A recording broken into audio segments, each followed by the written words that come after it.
Bonjour à tous. On va commencer. Je me présente pour ceux qui n'étaient peut-être pas là hier. J'ai déjà animé une petite conférence sur le sujet des résiliations de contrats. Donc, je suis avocate à Paris en droit des transports. Bonjour. Et j'exerce depuis 15 ans donc, le métier d'avocate. On est dans une petite structure LexLine. On est 2 avocats et on bosse ensemble depuis 10 ans. Voilà, on est très spécialisé dans le contentieux, donc c'est-à-dire quand malheureusement ça se passe mal, à la fois sur des questions de transport routier, du transport maritime, également forcément très en lien avec les questions d'assurance. On assiste aussi des clients en logistique. Et puis on a tout un réseau de partenaires qui nous aident sur l'étranger, que ce soit en Asie, aux États-Unis, en Europe. Parce qu'il arrive qu'on ait des problématiques avec des clients qui ont des expéditions à l'étranger et pour lesquels on a besoin d'avoir un réseau d'avocats sur place, puisque le droit français n'est pas le droit coréen ni le droit japonais. Voilà. Aujourd'hui, on va s'intéresser au cas des sinistres qui peuvent arriver. Malheureusement, il y en a souvent, que ce soit des palettes écrasées, que ce soit des colis perdus, que ce soit des incendies d'entrepôts. Il y a des sinistres à différentes échelles et à différentes mesures. Et savoir comment est-ce qu'on peut ficeler au mieux, si j'ose dire, le dossier d'assurance, parce que vous avez souvent un assureur qui vous suit, mais sa position dans le dossier va dépendre évidemment de ce qu'il y a dans la police, mais va aussi dépendre de vous, c'est-à-dire de ce que vous lui fournissez, de ce que vous avez réuni comme preuve, et des éléments que vous avez conservés ou pas. Donc là, j'ai mis quelques illustrations de sinistres un peu emblématiques et forts. Je sais qu'à différents niveaux, on n'en est pas forcément heureusement dans ces proportions-là. Mais voilà, c'était pour illustrer un peu le type de sinistre qu'on peut rencontrer. Le camion qui se couche, l'incendie. Mais voilà, il y a aussi évidemment tout ce qui est perte, vol et puis avarie sur les marchandises que vous recevez ou que vous expédiez. La première des choses qu'il faut avoir en tête quand on parle d'assurance, je pense, c'est d'avoir une distinction. C'est assez basique, mais c'est quand même important de le rappeler, entre ce qu'on appelle l'assurance marchandise, qui concerne ce que la marchandise en elle-même, et l'assurance du commissionnaire ou du transporteur, l'assurance RC. Cette petite distinction un peu théorique, je suis désolée de vous abattre avec ça dès le matin, elle a une vocation, c'est qu'elles n'ont pas les mêmes spécificités. C'est-à-dire que l'assurance marchandise, comme son nom l'indique, elle va couvrir les marchandises qui sont transportées ou qui sont dans l'entrepôt. Et l'assureur va vérifier dans les conditions de la police les conditions prévues. Mais il ne va pas s'interroger de savoir si le transporteur, le commissionnaire ou l'entrepositaire a mal agi, a fait une faute. Il va d'ores et déjà appliquer une assurance parce qu'on est sur une assurance de marchandises. Alors que l'assurance RC, responsabilité civile, qu'elle soit du commissionnaire, du transporteur, du logisticien, elle a pour vocation à garantir la responsabilité du professionnel, de l'assuré. Et donc là, on va s'intéresser à ce qu'il n'a fait, pas fait, ce qu'il a mis en place ou pas.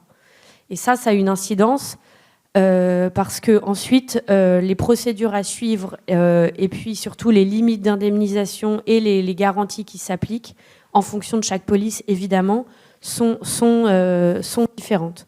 Donc ayez à l'esprit, quand un sinistre se produit, de bien s'interroger sur quelle police il convient de s'interroger et quelle police il faut activer. Ce ne sont pas évidemment les mêmes en fonction des cas. Les réflexes immédiats, ça c'est un peu le petit pense-bête à avoir toujours sur le coin de son bureau, on va dire.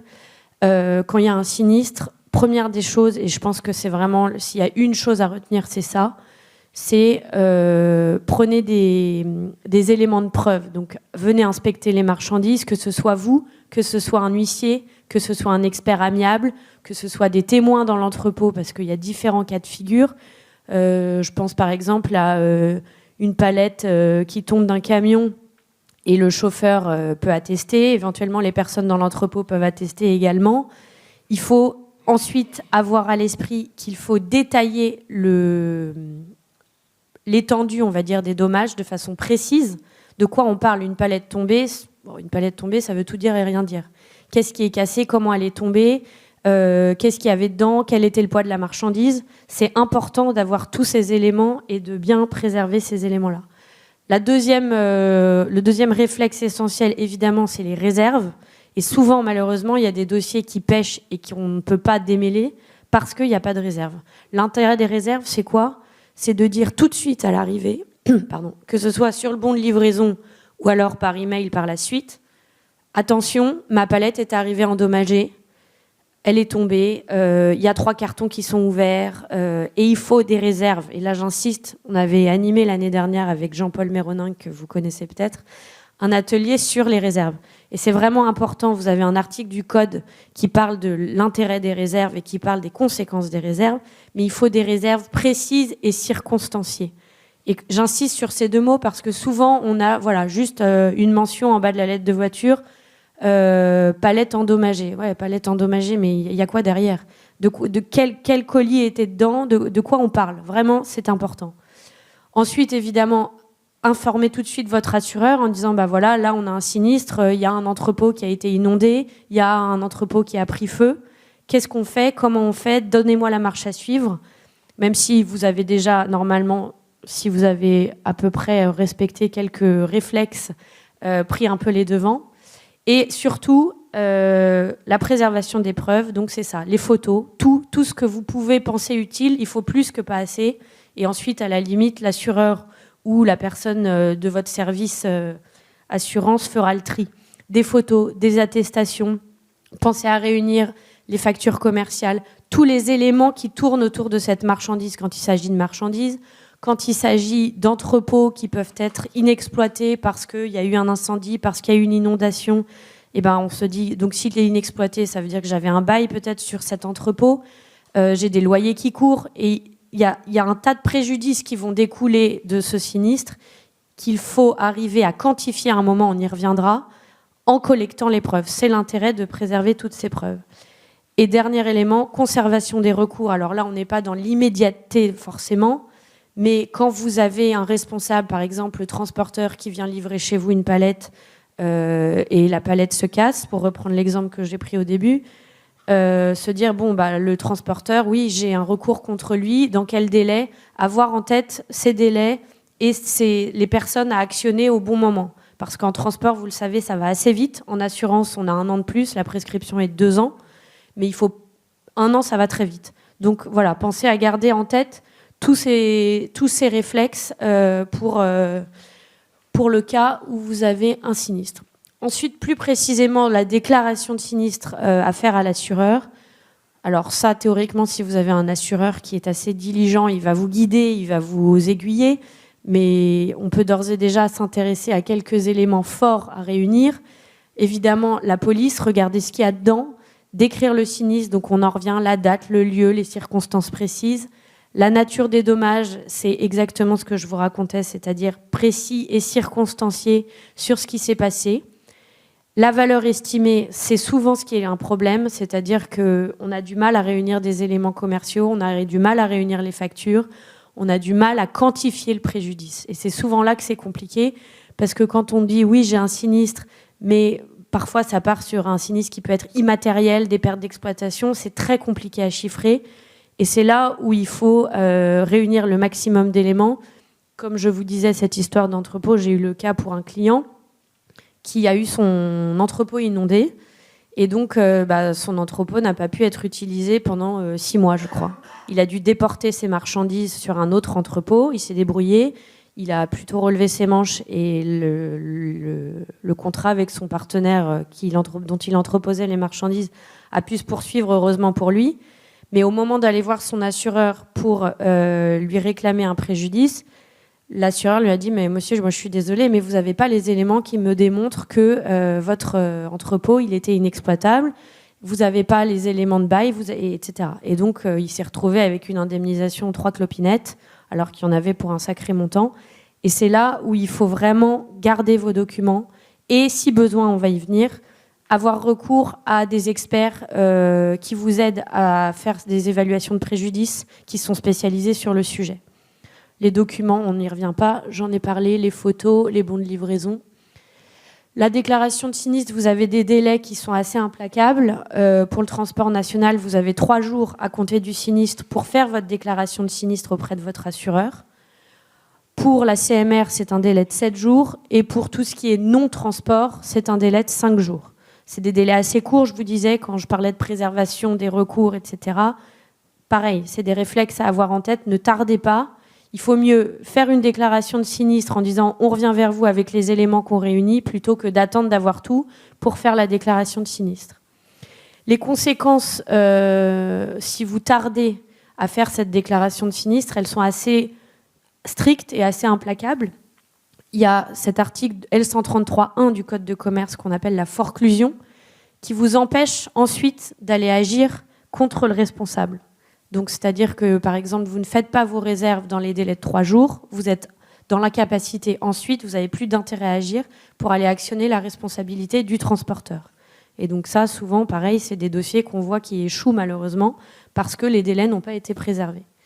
Ou alors, vis-à-vis de l'assureur, une déchéance de garantie, c'est-à-dire que l'assureur va vous dire vous n'êtes pas dans les délais, vous ne m'avez pas déclaré votre sinistre dans les délais, donc moi, je n'indemnise pas. Et malheureusement, parfois, les assureurs peuvent avoir des réflexe de sortir un peu de leur rôle d'assureur et de trouver la petite bête noire pour ne pas payer. Ça arrive. La collecte et la préservation des preuves, on en a déjà pas mal parlé. Juste un rappel, j'insiste à nouveau sur ce point, la charge de la preuve, elle incombe au demandeur. C'est-à-dire que vous qui êtes victime d'un sinistre, d'un préjudice, c'est à vous d'aller réclamer les preuves. Donc, c'est un élément qu'il faut avoir en tête quand vous constituez votre dossier parce que le juge, si jamais vous devez aller devant un juge, vous demandera d'être force de proposition, si j'ose dire, sur tout ça. Et vous ne pouvez pas vous réfugier en vous disant « mais j'ai un assureur, c'est à lui de prendre en charge et c'est tout ». Non, c'est à vous de constituer le dossier, vraiment. Préserver les documents, je crois qu'on en a bien parlé. Limiter les initiatives unilatérales, ça c'est très important quand il y a des marchandises qui sont abîmées, quand il y a des marchandises qui sont endommagées. Ne passez pas tout de suite par la case destruction parce que vous pouvez avoir des contestations sur les... Alors évidemment, quand on parle de marchandises de faible valeur ou qui sont assez peu... contestable, on va dire, il n'y a pas de difficulté, mais moi je pense souvent à un cas avec des médicaments où de façon assez rapide, souvent les gens disent ils sont tombés donc on va les détruire parce que vous comprenez, c'est pas acceptable pour la consommation humaine, etc. Ce principe de dire on détruit automatiquement, ensuite il est contesté devant les juridictions parce que il est souvent intéressant d'avoir un expert qui passe, qui dit oui mais on aurait pu le réutiliser pour ci ou ça, faire baisser le préjudice. Donc attention à ne pas aller trop vite si vous avez la possibilité de ne pas détruire trop vite. De la même façon, ne pas faire des expertises dans votre coin, c'est-à-dire, je vous disais, des témoins, des photos, des tiers qui peuvent confirmer le sinistre. Et la meilleure façon dans ces cas-là, si vous avez un doute ou que vous avez personne sous la main, c'est de prendre votre téléphone, d'appeler un huissier, ça coûte pas bien cher, et de lui dire écoutez, voilà, l'entrepôt a été, il y a eu un vol cette nuit, il faut venir constater. Alors souvent il y a le rapport de police en plus, mais il vaut mieux plus que pas assez, et l'huissier pour ça est assez efficace, c'est-à-dire en plus vous le prenez par la main, vous lui dites voilà, là ils sont passés par là, ils ont abîmé ci et ça et ça. Bon, c'est assez utile. Quand vous n'avez pas d'expert amiable, parce que c'est l'autre solution, le côté expertise, vous pouvez aussi faire appel à un expert amiable qui peut être dépêché par l'assureur, en général d'ailleurs c'est le cas. C'est l'autre solution. Et dernier élément, le contradictoire, ça c'est très important aussi. Le contradictoire, c'est le fait de dire, quand vous faites une réunion chez vous pour constater des dommages, alors pas immédiatement quand il y a eu par exemple cette effraction dans l'entrepôt, mais quelques jours après et qu'il faut discuter du montant des dommages, etc., faites venir tous les intervenants autour de la table.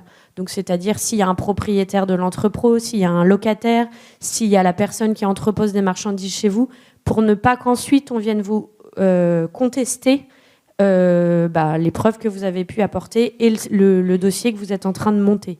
Il faut convoquer avec des lettres très formelles par email ou par lettre recommandée, nous vous convoquons à l'expertise. C'est les experts qui font ça, mais vraiment ayez à l'esprit qu'aujourd'hui, nous, on a des dossiers dans lesquels on est bloqué, parce que quand on arrive avec un dossier en disant bah si, regardez, on a une belle expertise qui nous dit que tel jour il y a eu, oui très bien, mais qui était à cette expertise? Vous? Bah, très bien, vous faites les trucs dans votre coin, ça vaut rien.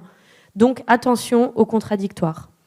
Et dans des dossiers dans lesquels il y a des enjeux importants, ça peut être des médicaments notamment, ça peut être des denrées peut-être de nourriture, enfin je n'ai pas d'exemple précis en tête.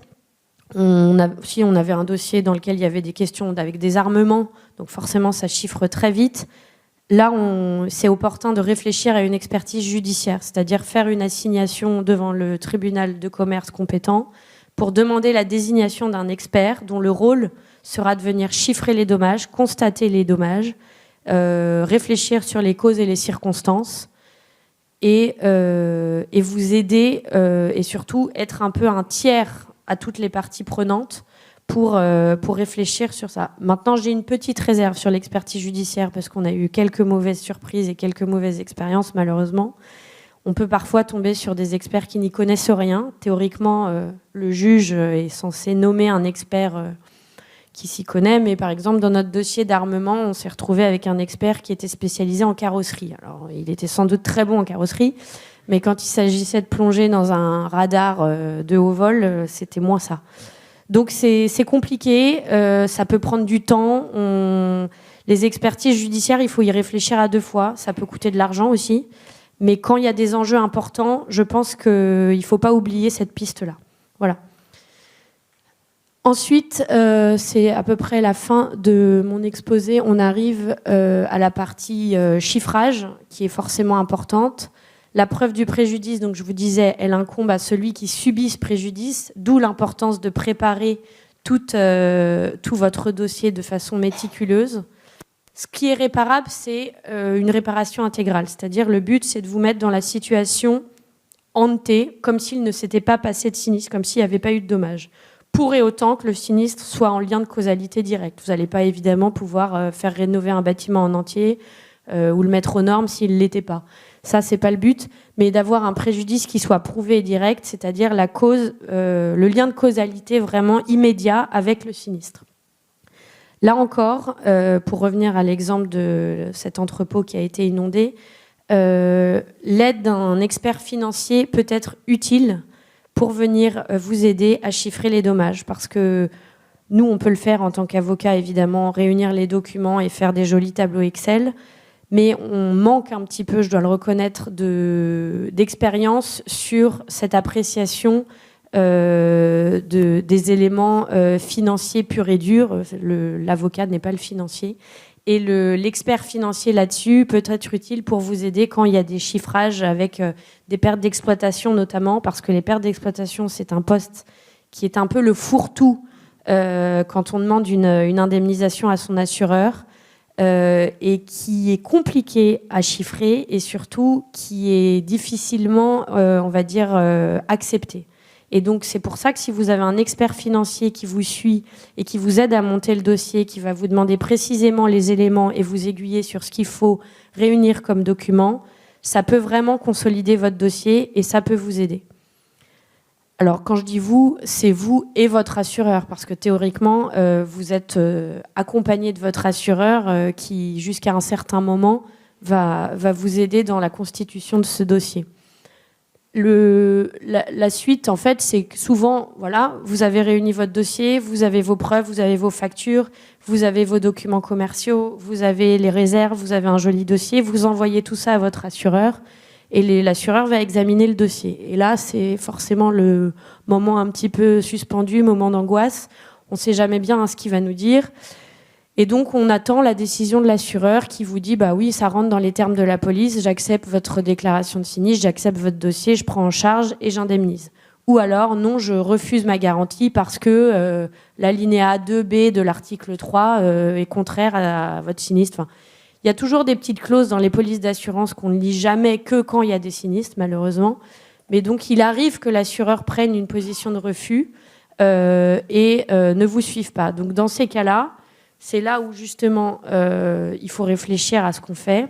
Soit vous faire aider d'un avocat, notamment sur cette discussion avec l'assureur, pour essayer de le convaincre que ça rentre dans la clause en question. Ou si ça se passe mal, il faut en venir là parfois, même si ça peut être compliqué, mais parfois on n'a pas le choix. Il faut assigner l'assureur devant une juridiction, la juridiction compétente qui est la clause de juridiction à la police, en lui disant pour moi, vous opposez un refus de garantie qui n'est pas justifié pour telle ou telle raison. Et évidemment, ça vaut le coup d'y aller si vous avez un dossier solide, d'où la nécessité de réunir tous ces documents. Et sur ces pertes d'exploitation, nous notamment, d'avoir vraiment un dossier costaud avec l'expertise financière dont je vous parlais.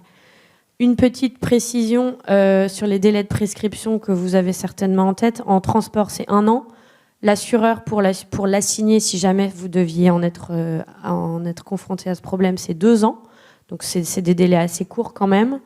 Et comme je vous le disais, si vous n'assignez pas dans ce délai, vous êtes dans l'impossibilité d'avoir un titre et donc votre action serait foreclose. Voilà, brièvement pour les grandes lignes. Voilà, je crois qu'on a fini, c'est ça. Si jamais vous avez des questions, n'hésitez pas, avec plaisir.